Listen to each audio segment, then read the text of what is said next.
क्या आप किसी पार्टी या भीड़-भाड़ जगह में जाने के ख्याल से ही कांपने लगते हैं?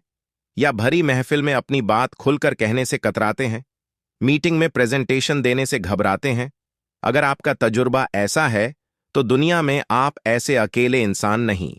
बहुत से लोग हैं जो संकोची और शर्मीले होते हैं, जिन्हें अजनबी लोगों से बात करने में हिचक होती है, जो पार्टियों में जाने से कतराते हैं। बहुत से लोगों का स्वभाव शर्मीला होता है। वो बचपन से ही ऐसी प्रकृति दिखाते हैं जो आगे चलकर उनका व्यक्तित्व बन जाता है, जबकि बहुत से बच्चे अनजान लोगों से बात करने में कोई झिझक नहीं महसूस करते।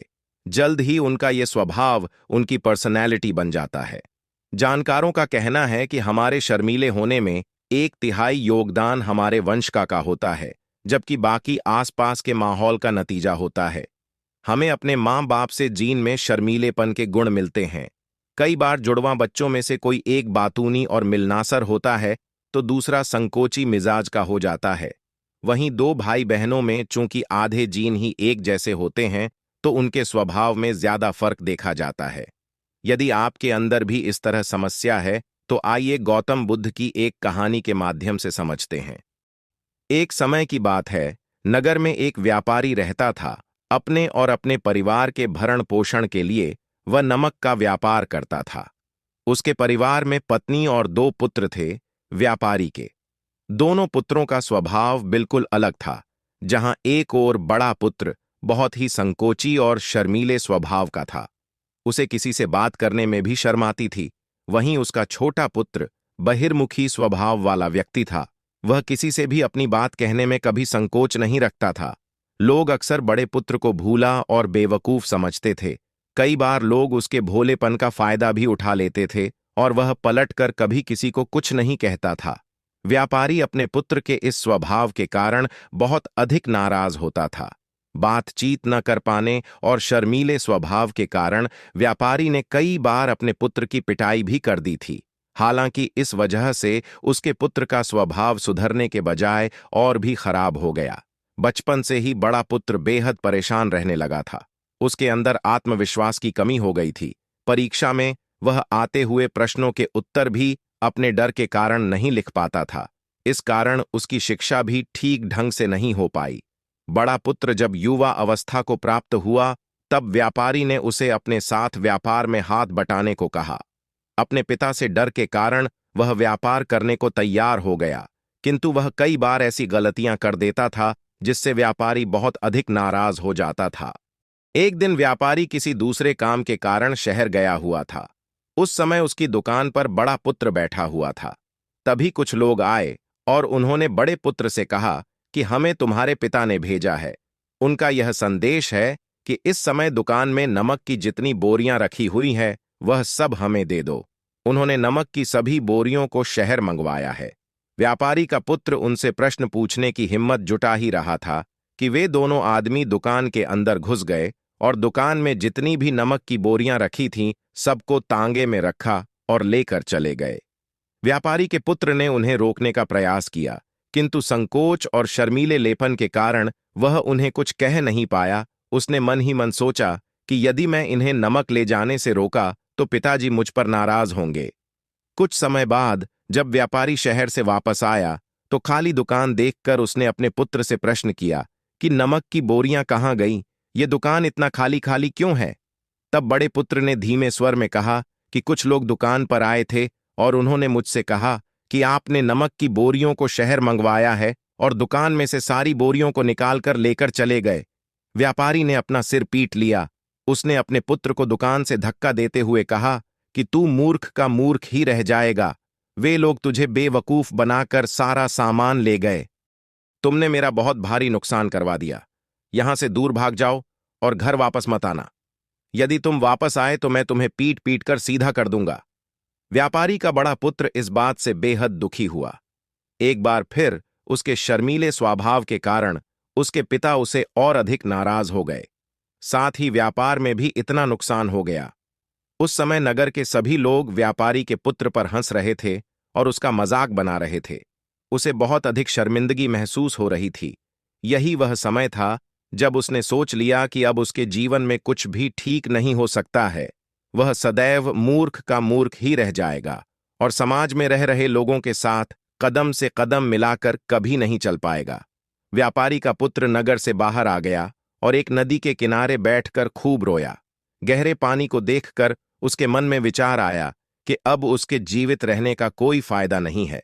उसने सोच लिया कि आज वह इस नदी में डूबकर अपने आप को समाप्त कर लेगा। असफल जीवन जीने से अच्छा है कि वह स्वयं को समाप्त कर लें। उसने जैसे ही नदी में छलांग लगाई, एक बौद्ध भिक्षु ने उसे बचा लिया और नदी से बाहर निकालकर ले आए। व्यापारी का पुत्र बौद्ध भिक्षु पर नाराज होने लगा और कहने लगा कि तुमने मुझे क्यों बचाया? मैं इस असफल जीवन को जीना नहीं चाहता। बौद्ध भिक्षु ने उसे समझाया कि जीवन एक ही बार मिला है और यदि तुम जीवित ही नहीं रहोगे तो असफलता को खत्म करके सफल कैसे बनोगे?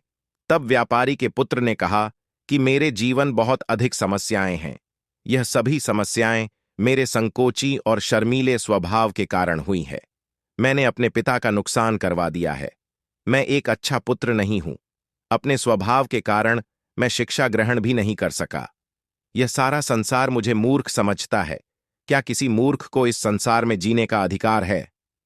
तब बौद्ध भिक्षु ने कहा कि तुम्हारे इस प्रश्न का उत्तर तो मेरे गुरु ही देंगे। चलो, मैं तुम्हें मेरे गुरु से मिलवाता हूं।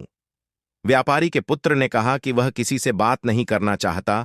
आज वह अपना जीवन समाप्त कर लेगा। किंतु बौद्ध भिक्षु के बार बार समझाने के बाद वह उनके साथ जाने और उनके गुरु से मिलने के लिए तैयार हो गया। बौद्ध भिक्षु व्यापारी के पुत्र को आश्रम की ओर लेकर चले गए। वहां पर व्यापारी के पुत्र ने देखा कि एक व्यक्ति पेड़ के नीचे ध्यान मग्न बैठे हुए हैं। तभी बौद्ध भिक्षु ने कहा कि यह हमारे गुरु गौतम बुद्ध हैं। दोनों ने गौतम बुद्ध को प्रणाम किया। वह युवक वहीं पर बैठ गया और गौतम बुद्ध को देखकर रोने लगा।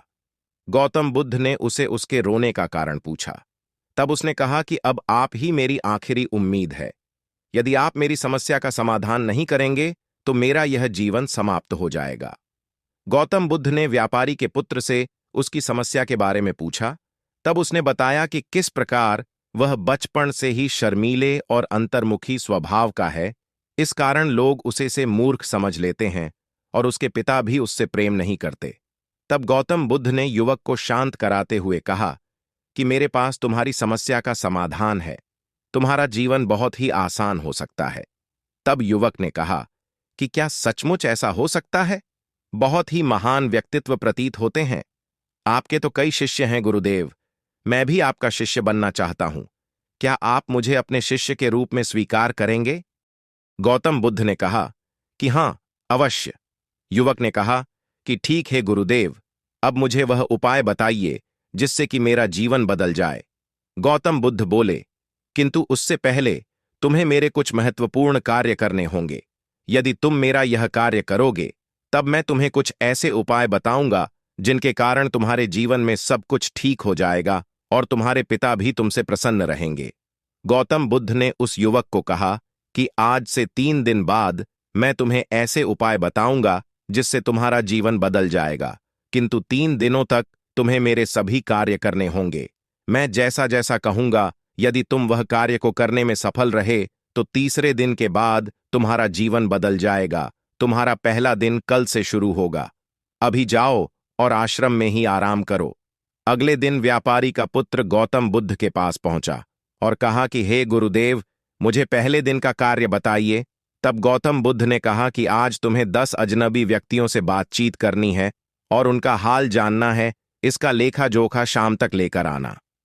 व्यापारी के पुत्र को बड़ा ही संकोच महसूस हुआ, किंतु उसने गौतम बुद्ध को हां कह दिया और बाहर निकल पड़ा। 10 अजनबी लोगों से बातचीत करने। शुरू में उसे बहुत अधिक संकोच हुआ। कई लोग तो उसे डांटकर भगा देते थे। उसके सामने अपना जीवन बदलने का यही एक उपाय था। आखिरकार कोशिश करते हुए उसने 10 अजनबी लोगों के नाम और उनके व्यापार का लेखा जोखा प्राप्त कर लिया। शाम को जब वह गौतम बुद्ध के पास पहुंचा तो प्रसन्नता के साथ उसने गौतम बुद्ध को बताया कि आज का कार्य उसने सही ढंग से पूरा कर लिया है। कुछ लोग तो उसके मित्र भी बन गए हैं। दूसरे दिन फिर वह युवक गौतम बुद्ध के पास पहुंचा। तब गौतम बुद्ध ने कहा कि आज का कार्य है, तुम आश्रम में रह रहे 10 शिष्यों को संबोधित करते हुए उन्हें जल के उपयोग के विषय में पढ़ाओ। गौतम बुद्ध की बात सुनकर व्यापारी का पुत्र हक्का बक्का रह गया। उसने कहा कि आप मुझसे किस प्रकार का कार्य करवा रहे हैं? मैं अपनी शिक्षा ठीक से पूरी नहीं कर पाया हूं, मैं यह कार्य नहीं कर पाऊंगा। तब गौतम बुद्ध ने कहा कि ठीक है, तब मैं तुम्हें उपाय भी नहीं बताऊंगा। व्यापारी के पुत्र ने प्रार्थना करते हुए कहा कि आप जानते हैं मेरी शिक्षा अधूरी है, फिर मैं किस प्रकार बालकों को शिक्षा दे सकता हूं? गौतम बुद्ध ने मुस्कुराते हुए कहा कि यहां सिर्फ मैं जानता हूं कि तुम्हारी शिक्षा अधूरी है, वे बालक नहीं जानते। तुम रोज अपने जीवन में जल का उपयोग करते हो, यही सब बातें जाकर उन बालकों को बतानी है। आखिरकार व्यापारी के पुत्र के पास कोई रास्ता नहीं बचा। हिम्मत जुटाकर वह उन बालकों के पास पहुंच गया। शुरू में तो उसके हाथ पैर कांप रहे थे, किंतु आखिरकार उसने जल की विशेषताओं के बारे में बताना प्रारंभ कर दिया। उसने बालकों को जल की 5 विशेषताएं बताई हैं और जल्दी से वहां से गौतम बुद्ध के पास आकर उसने कहा कि बहुत अधिक डर लग रहा था, किंतु मैंने बालकों को जल की 5 विशेषताएं बता दी हैं। गौतम बुद्ध ने कहा कि जाओ, एक बार फिर कोशिश करके आओ। व्यापारी का पुत्र ने एक बार फिर हिम्मत जुटाई और बालकों को जल के विषय में पढ़ाना शुरू किया।